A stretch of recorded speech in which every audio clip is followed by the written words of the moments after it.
Bonjour à tous, nous voici en janvier et je voulais vous faire un petit focus sur l'enherbement. Pour nous, l'enherbement, c'est quelque chose de primordial dans la culture de la vigne parce que ça va vraiment amener un équilibre, une certaine biodiversité autour du pied de vigne. Pourquoi est-ce si important? Parce que les vignes, les racines de la vigne, là où la vigne va aller chercher toute son alimentation, eh bien les racines doivent être en symbiose avec leur élément, c'est-à-dire le sol.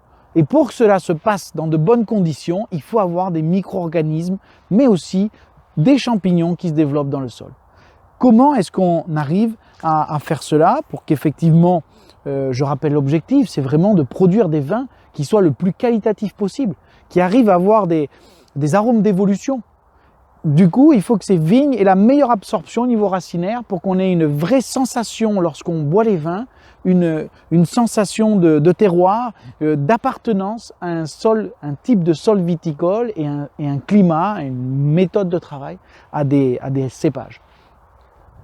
Donc vous voyez là, nous avons cet enherbement qui est là, naturel. Cet enherbement doit avoir, c'est un enherbement naturel et il y a toute une microflore, une microfaune qui vit aussi dans ce sol avec des micro-organismes. Cela est possible uniquement si on a tout ce pelon enherbé, cette humidité constante au niveau du sol et aussi des plantes du coup qui sont en superficie, qui vont avoir des racines, des plantes qui vont mourir et qui vont du coup se dégrader et commencer à faire un cercle vertueux en termes de matière organique, mais aussi en termes de vie dans le sol, où il y a effectivement de la microfaune qui va se développer, mourir, et créer comme ça tout un environnement extrêmement positif pour le pied de vigne.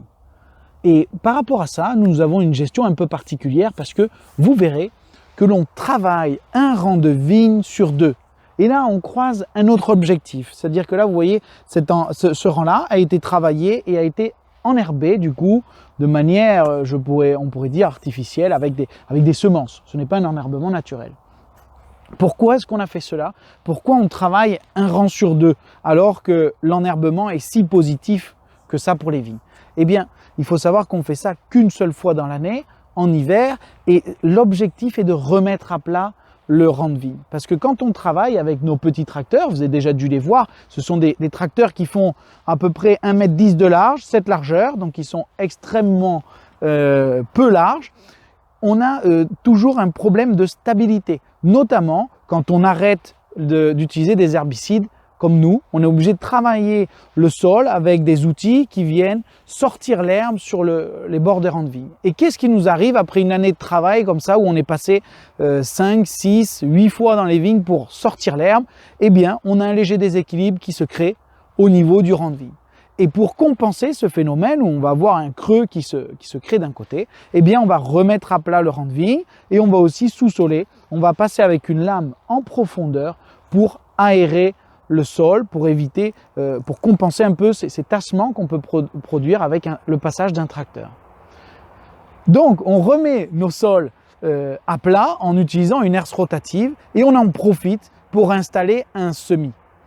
Pourquoi est-ce qu'on met un semis alors que cet enherbement est très intéressant, cet enherbement naturel? Eh bien parce que quand on a un enherbement naturel qui s'installe pendant longtemps, dans nos sols qui sont très sableux, on va avoir certaines plantes qui vont se développer plus que d'autres. Notamment, peut-être que certains d'entre vous ont ce problème chez eux aussi, on a beaucoup de chiens-dents et de kénopodes qui se développent sur ces sols.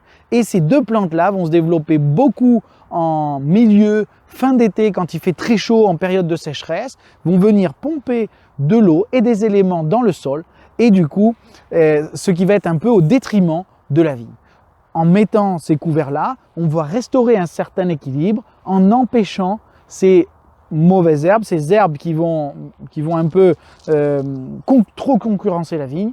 Eh bien, on va installer ces couverts végétaux. Là, c'est un essai d'avoine et je vais vous en montrer un autre. L'idée, c'est que quand vous voyez, l'avoine va empêcher le chien-dent de trop se développer. Et donc, entre l'avoine qui a poussé, vous voyez, on l'a semé là au mois de septembre, eh bien, nous avons peu de chiens-dents, même si on a du chien-dent qui se développe un peu partout, mais on en a beaucoup moins que sur un enherbement naturel. Donc là, on a installé du coup vraiment une céréale. L'avantage d'installer une céréale comme l'avoine, c'est que pendant l'été, la céréale va se sécher et va faire tout simplement une paille qu'on va venir couper, broyer, qui va être réintégrée au sol et on va retomber dans ce cercle vertueux. Et en empêchant de se développer le chien-dent et le kénopode, on va gagner au niveau de l'équilibre entre la plante et le sol.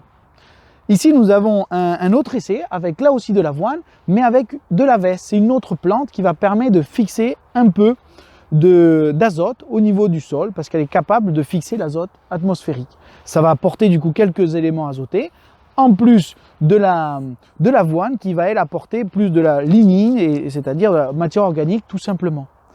Alors on ne le fait pas bien sûr uniquement pour la matière organique ou pour cet apport d'azote, c'est vraiment un complément. On travaille vraiment en finesse et on essaye de toujours améliorer cet équilibre qui est extrêmement fragile au niveau de nos parcelles, de nos terroirs qui sont des terroirs très complexes et qui ont quand même, du coup on travaille toujours très doucement pour garder ces équilibres. Vous pouvez venir voir ici, là on voit très bien. Ici, c'est du trèfle qui a été semé. Donc là, c'est un essai avec du trèfle. L'avantage du trèfle que vous avez là, c'est que là aussi, en été, eh bien, dès qu'il va faire trop chaud, le trèfle va mourir et va créer du coup, ne va pas concurrencer la vigne. Mais là aussi, le trèfle est une plante qui peut fixer, grâce à des nodules qu'il y a au niveau des racines, qui peut fixer de l'azote atmosphérique. Du coup, là aussi, cette idée de fixer de l'azote atmosphérique, c'est diminuer les intrants et d'avoir moins d'engrais à mettre. Comme je vous dis, c'est vraiment une réflexion comme l'on mène à l'échelle de tout le vignoble où on essaie de minimiser les intrants et d'améliorer la qualité. Si vous avez des questions, n'hésitez pas, c'est un sujet extrêmement complexe et très vaste, mais dont on adore débattre. À bientôt!